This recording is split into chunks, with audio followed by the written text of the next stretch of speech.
मैंने एक पोल कंडक्ट किया था एंड उसमें ये क्वेश्चन पूछा गया कि ऐसा कौन सा इन्वेस्टिगेशन है जो आपके हेल्थ केयर प्रोवाइडर या फिर आपके जो डॉक्टर्स हैं डेफिनेटली इन्वेस्टिगेट करते ही हैं एंड उसके बाद आपको एक प्रॉपर डायग्नोसिस प्रोवाइड करते हैं। तो इस पोल के थ्रू मुझे काफ़ी सारे लोगों ने सही आंसर दिया जो है ब्लड प्रेशर। जी हाँ, ब्लड प्रेशर एक ऐसा इन्वेस्टिगेशन है जो डिफरेंट टाइप के बॉडी में होने वाले इश्यूज को इंडिकेट करता है। तो आज मैं अपने सेशन में आपके साथ डिटेल में बात करने वाली हूँ ब्लड प्रेशर के बारे में। आज हम बहुत ही ईजियर वे में समझेंगे कि ब्लड प्रेशर में एक्चुअली हमारे बॉडी में क्या चेंजेस होते हैं। साथ ही साथ मैं आपको कुछ ऐसे फूड आइटम्स बताऊंगी जो बहुत इंपॉर्टेंट रोल प्ले करेंगे इन रिड्यूसिंग और lowering your high blood pressure. मेरा नाम है डॉक्टर सोनल भटनागर एंड स्वागत है आप सबका मेरे यूट्यूब चैनल पे डॉक्टर सोनल हेल्थ रिवाइवल। तो चलिए डिटेल में बात करते हैं इसी के बारे में।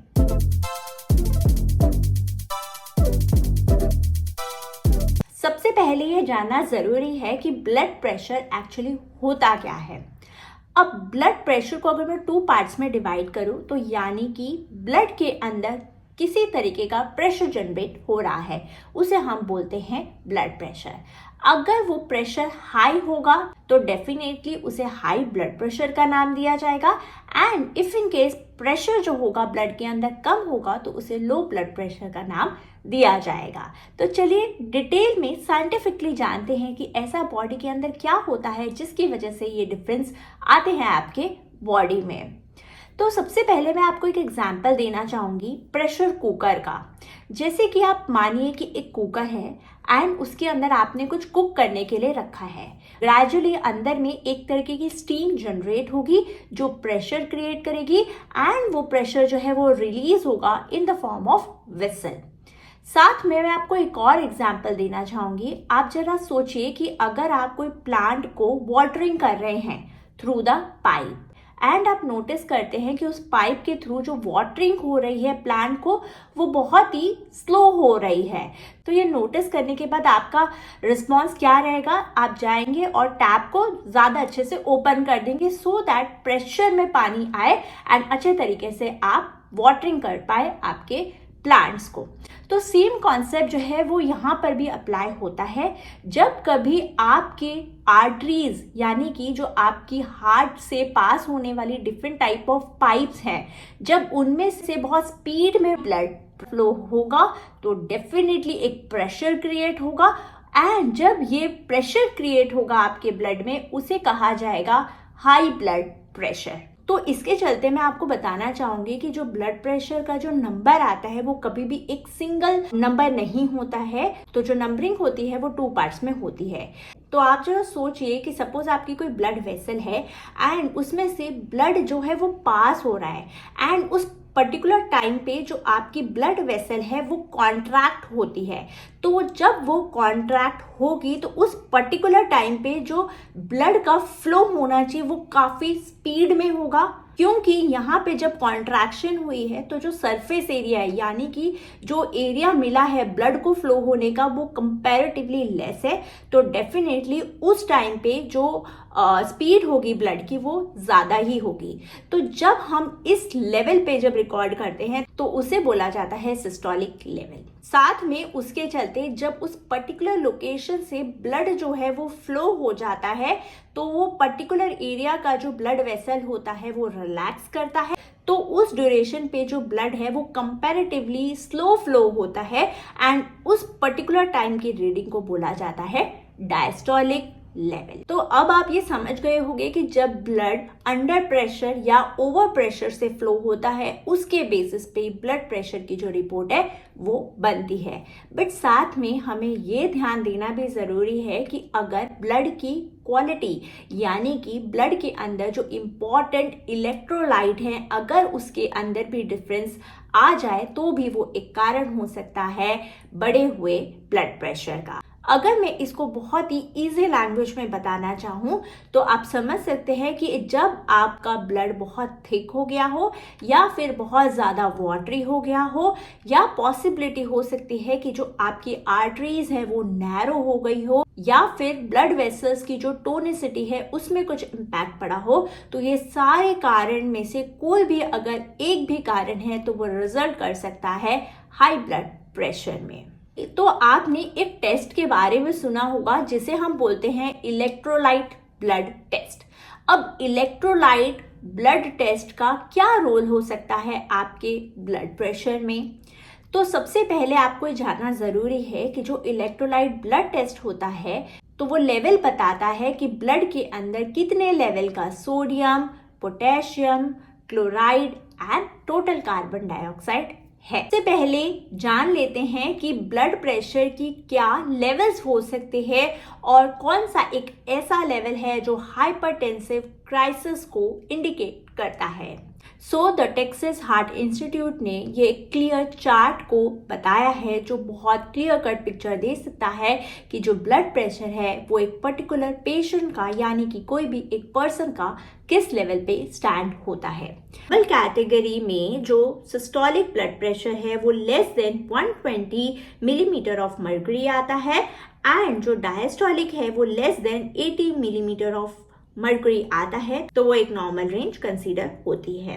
थोड़ा सा फ्लक्चुएशन होने के बाद सिस्टोलिक लेवल जो है वो 120 से लेके 129 तक आता है एंड जो डायस्टोलिक है वो again less than 80 millimetre of mercury आता है, तो वो एक एलिवेटेड लेवल बताता है ब्लड प्रेशर का।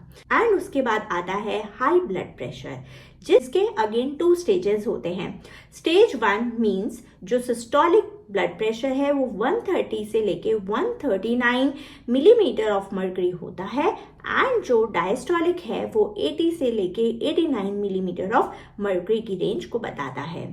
एंड उसके बाद आती है more aggressive stage that is a stage 2 जिसमें सिस्टोलिक लेवल जो होता है वो 140 से लेके 180 मिलीमीटर ऑफ मर्क्यूरी आता है, जबकि जो डायस्टोलिक है वो 90 से लेके 120 मिलीमीटर ऑफ मर्क्यूरी को बताता है।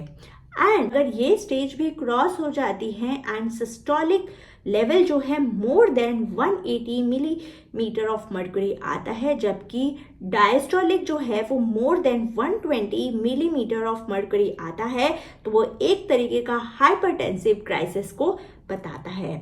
ये एक ऐसी स्टेज है जिस पे आपको इमीडिएट बेसिस पे आपके डॉक्टर या फिर आपके हेल्थ केयर प्रोवाइडर को इमीडिएट बेसिस पे कंसल्ट करना चाहिए। अब मैं आपको एक बहुत ईजियर रूल बताना चाहूँगी। अगर आप आपके ब्लड प्रेशर को रेगुलेट करना चाहते हैं या मेंटेन करना चाहते हैं तो आपको आपके मेडिसिन पे रिलाई करने के साथ साथ आपके लाइफस्टाइल में जो चेंजेस हैं वो भी लाने होंगे। मल्टीपल रिपोर्ट एंड स्टडी से ये क्लियर हुआ है कि लाइफस्टाइल जो है वो 70% रोल प्ले करती है in controlling the blood pressure, जबकि मेडिसिन का रोल सिर्फ 30% है in controlling your high blood pressure. इसके बाद ये क्वेश्चन आता है कि जो ब्लड प्रेशर है वो स्लाइटली एलिवेटेड या फिर हाइपरटेंशन के स्टेज 1 और स्टेज 2 में है, तो ऐसी कौन सी प्राइमरी चीज है जिस पे हमें ध्यान देना चाहिए। आप सबने बहुत कॉमन वर्ड जो है वो सुना ही होगा कि सॉल्ट को कम कर दो, ब्लड प्रेशर जो है वो कंट्रोल हो ही जाएगा। बट क्या किसी ने ये सोचा है कि सॉल्ट को कैसे कम कर दें? अगर कुछ कुकिंग कर रहे हैं या फिर कुछ भी हम खाने का बना रहे हैं तो विदाउट सॉल्ट तो वो टेस्ट ही नहीं प्रोवाइड करेगा, एंड वो टेस्ट नहीं प्रोवाइड करेगा तो हम उस चीज़ को खा भी नहीं पाएंगे। तो आज मैं अपने सेशन में आपको बहुत ईजियर वे में बताने वाली हूँ कि किस तरीके से आप सॉल्ट का जो है इनटेक कर सकते हैं without affecting the taste of the dish. हमें कोई भी चीज़ को अगर कंट्रोल करना है या फिर कम करना है अपने डेली लाइफ में से, तो हमें समझना होगा कि वो किस तरीके से हमारे बॉडी में जाकर एक नेगेटिव इफेक्ट जो है वो क्रिएट करती है। तो अगर मैं ईजियर फॉर्म में बताऊं तो हम उसे सॉल्ट बोलते हैं। एंड अगर आप कोई भी फैंसी फूड प्रोडक्ट को बाय करते हैं तो उसमें सॉल्ट का जो रिप्लेसमेंट है वो सोडियम के नाम से मेंशन किया जाता है। तो as per the World Health organisation यानी कि WHO ने डेली रिकमेंडेशन जो है वो बताई है कि आप 5 ग्राम ऑफ सॉल्ट यानी कि 1 टीस्पून ऑफ सॉल्ट को डेली बेसिस पे कंज्यूम कर सकते हैं। बट जब हम एक दिन के टोटल सॉल्ट के इनटेक को कैलकुलेट करते हैं तो क्या 1 टीस्पून ऑफ सॉल्ट ही होता है?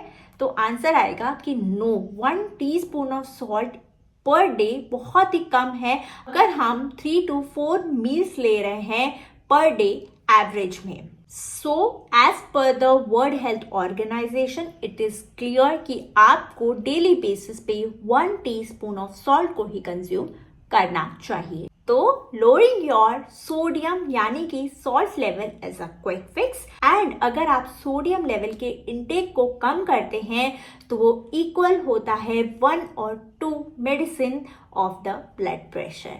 तो आप डिसाइड कर लीजिए कि आपको ज़्यादा मेडिसिन खानी है या फिर आपका सॉल्ट यानी कि सोडियम का जो लेवल है उसे रिड्यूस करना है।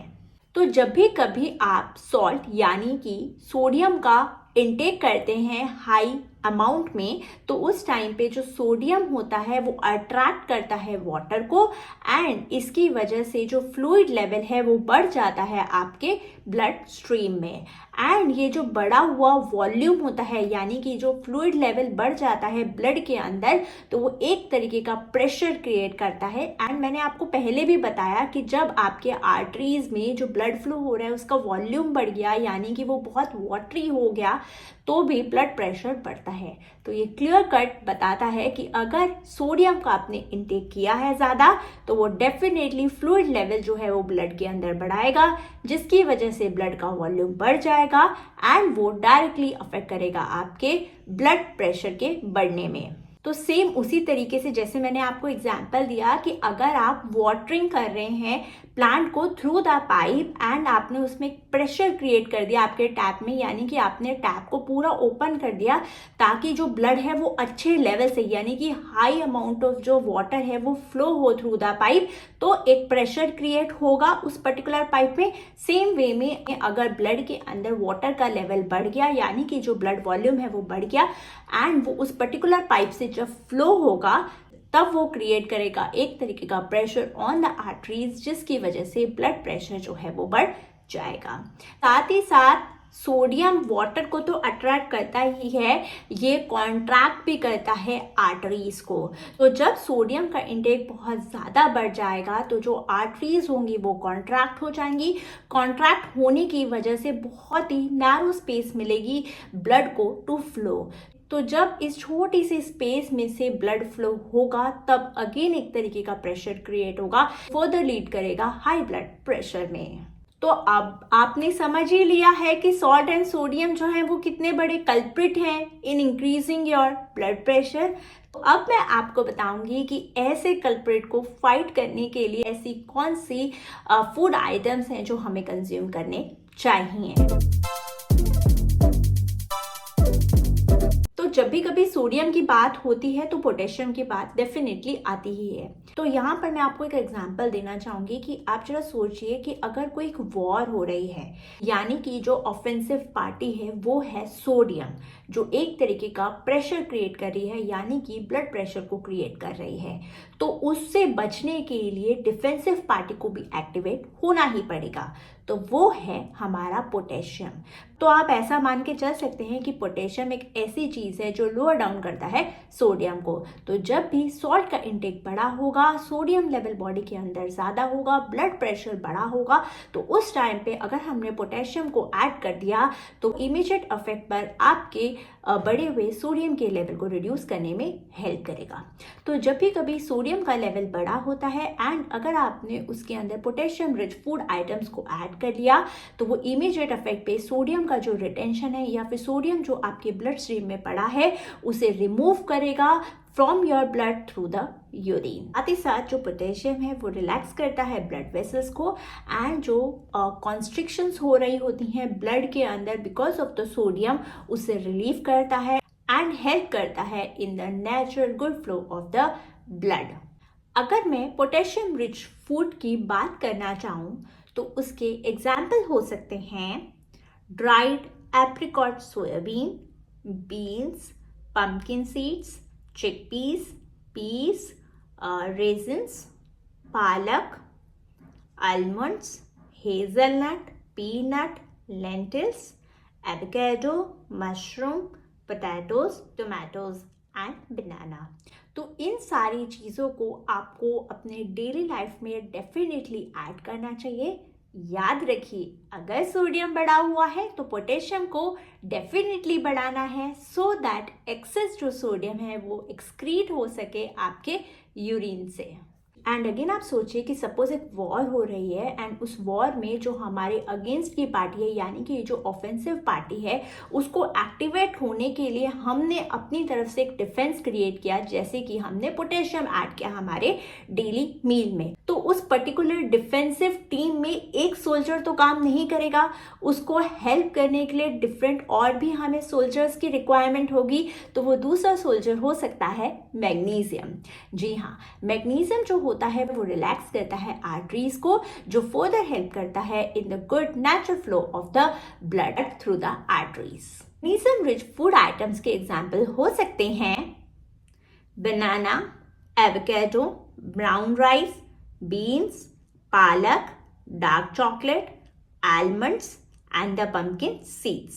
ये तो बात हो गई मैग्नीशियम की। साथ ही साथ में एक इम्पॉर्टेंट सोल्जर है जिसे हम एंटीऑक्सीडेंट बोलते हैं, उसका एक्टिवेट होना भी बहुत ज्यादा जरूरी होता है in reducing your high blood pressure. जो एंटीऑक्सीडेंट होते हैं वो प्रोड्यूस करते हैं नाइट्रिक ऑक्साइड को, जो फर्दर हेल्प करते हैं इन रिलैक्सिंग द ब्लड वेसल्स। अगर मैं आपको एंटीऑक्सीडेंट फूड सोर्सेस के बारे में बताऊं तो उसके एग्जाम्पल हो सकते हैं डिफरेंट टाइप ऑफ बेरीज, जिसमें blueberries, raspberries, blackberries, strawberries, cranberries हो सकते हैं।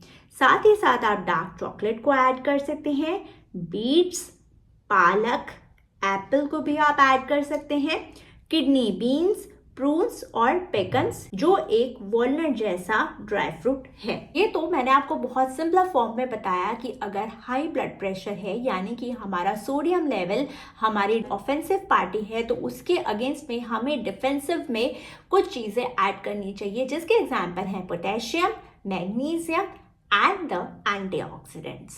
तो इस तरीके के 3 फूड आइटम्स यानी कि 3 सोल्जर्स को आप ऐड कर सोडियम जैसे मेन कल्प्रिट के नेगेटिव इफेक्ट से पूरे तरीके से बचा सकते हैं अपनी बॉडी को।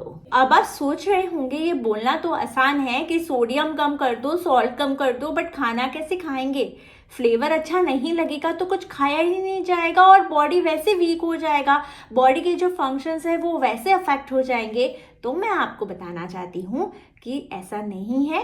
अगर सॉल्ट नहीं है तो उसके बहुत डिफरेंट टाइप के रिप्लेसमेंट ऑप्शंस हैं। अगर आप थोड़ा ध्यान दें एंड अच्छे तरीके से कुकिंग करें तो आप आपके डेली सॉल्ट इनटेक को बहुत आसानी से ईजियर वे में कम कर सकते हैं। तो आज मैंने अपने सेशन में आपको बहुत ईजी वे में बताया कि ब्लड प्रेशर जो है वो क्यों बढ़ जाता है बॉडी के अंदर, और ऐसी कौन सी चीज़ें हैं जिसकी वजह से ब्लड प्रेशर जो है वो बढ़ जाता है। साथ में मैंने आपको बताया कि अगर आपको आपका ब्लड प्रेशर कंट्रोल करना है तो ऐसे कौन से फूड आइटम्स हैं जो आप ऐड कर सकते हैं अपने डेली रूटीन में।